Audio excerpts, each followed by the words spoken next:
Hello, Bear fans. Welcome back to Bear Tracks. I'm your host. You know who we are. And if you don't, I will. Follow our Instagram page and YouTube, or don't. I really don't care. Actually, please stop watching right now and don't tell anybody to watch this episode. I hate Daniel. We're currently in mourning. Meg is too upset to come to school. Hopefully, she'll be back next week. As for this week, we're starting with BHP football. Did I say I hate Daniel? This past Friday, the Bears traveled to Daniel High School to play the Lions in the Upper State Championship. The Bears fought hard, but they came up a little short, losing 28-23.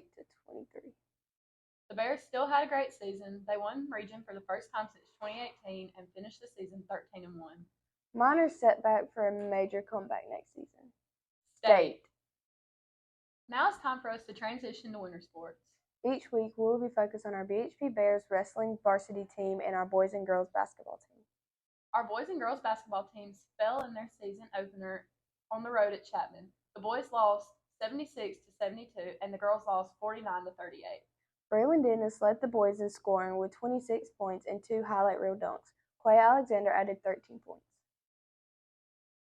The varsity wrestling team opened the season with 2 convincing wins over Riverside and Pickens. The Bears defeated Pickens 63-18 and then defeated Riverside 68-12. The following wrestlers got their first varsity career win last night: Jackson Wellborn, Camden Strickland, Vance Schmidt, Patrick Sloan, Justin Lathan, Leland Liberta, and Max Keller. Next up, the Grapplers traveled to Southern Slam Friday and Saturday at Eastside High School to take on 40-plus teams for 6 different states. Good luck, Bears. Each week, we will interview a winter sport athlete or coach. This week's interview is our wrestling coach, Chris Strickland. Enjoy. All right, guys, we're here with our favorite coach, Coach Strickland, the wrestling coach, and we're going to ask him a couple questions about our wrestling program. What is the secret to this program's success? Well, I think there's really no secret to it. I think any successful team is hardworking. They put in the effort each week, each day, each practice to be successful. They put in the work outside the regular season as well. I think also we've been really blessed with a program where a lot of our wrestlers start young and they kind of learn the sport at a young age. But I think that's part of the success. We got a good weights program here at BHP run by Coach Blackston and Coach Smith that, is second to none in the state. So our guys are always fit strength wise. I've got a tremendous assistant coaches. I've had many different ones over the years, but all of them's been great staff, great coaches that understand the sport. And, but I think the greatest element is just hard work. Oh, yeah. What are your expectations for this season? Same as always, win state, but we try to have different goals throughout the season, and as we kind of reach those goals, we mark them off. So one of our first goals this year would be Anderson County champions. Here in a couple of weeks, we got the Anderson County Championships that we host on December 15th. Everybody come out and watch it here at BHP. So that would be our first goal, be Anderson County champs. Second goal will be region champions. Third goal would be upper state. Fourth goal will be state champions. And wrestling's a different sport where you have, the team aspect of it, but you also got individual goals as well. So I would imagine each starter on the team has individual goals that we talk about being individual state champs, or it might be just to make it through the season if they're a first-year wrestler, or it may be to gain a starting spot, or it might be just to beat someone they lost to the previous season. So they'll have and I encourage them to have individual goals as well, and just once they reach them, make new goals. Do any of your wrestlers have weird superstitions? I really don't know anything right off the top of my head of weird superstitions. A lot of our wrestlers are weird just to begin with. You got to be a little bit of a little weird and a little kind of out there and a screw loose maybe to be a wrestler.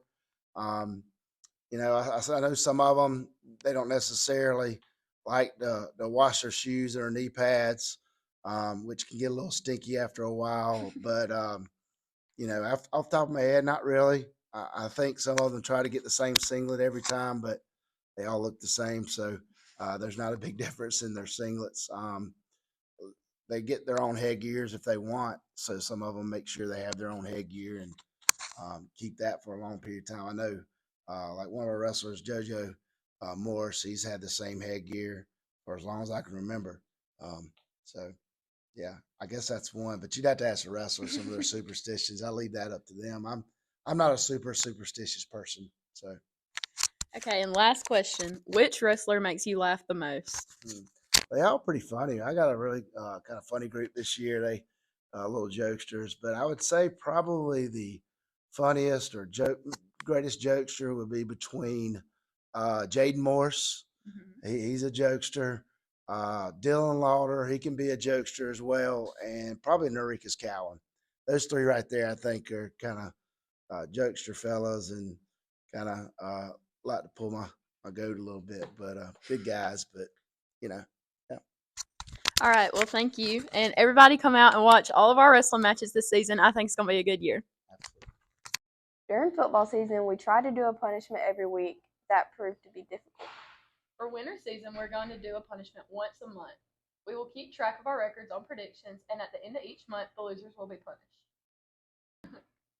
We're also going to do predictions a little differently. There are 14 weight classes for wrestling. We're going to predict how many of those classes BHP will win by pin, and we're only making predictions for matches, no tournaments or duels. For boys and girls basketball, we're going to predict who will be the leading scorer and how much they will score. We'll choose one game a week. Remember, it's the closest without going over. Our varsity girls and boys basketball team are at Crescent tonight. Our boys and girls will be at home Tuesday versus Liberty. Our wrestling team competes at the Southern Slam Friday and Saturday. The next match is Wednesday versus Elbert County and Madison County in Georgia. Since Meg is still in mourning over the football loss, we aren't going to make any predictions this week. We'll start that next week. Next week, we have home basketball games on Tuesday and Thursday. We need all of Bear Nation to be there and be loud. Remember to follow our Instagram page, BHP_Bear_Tracks, and subscribe to our YouTube page, Bear Tracks Live. Thank you for watching this week's episode. And as always, how bad? Real bad.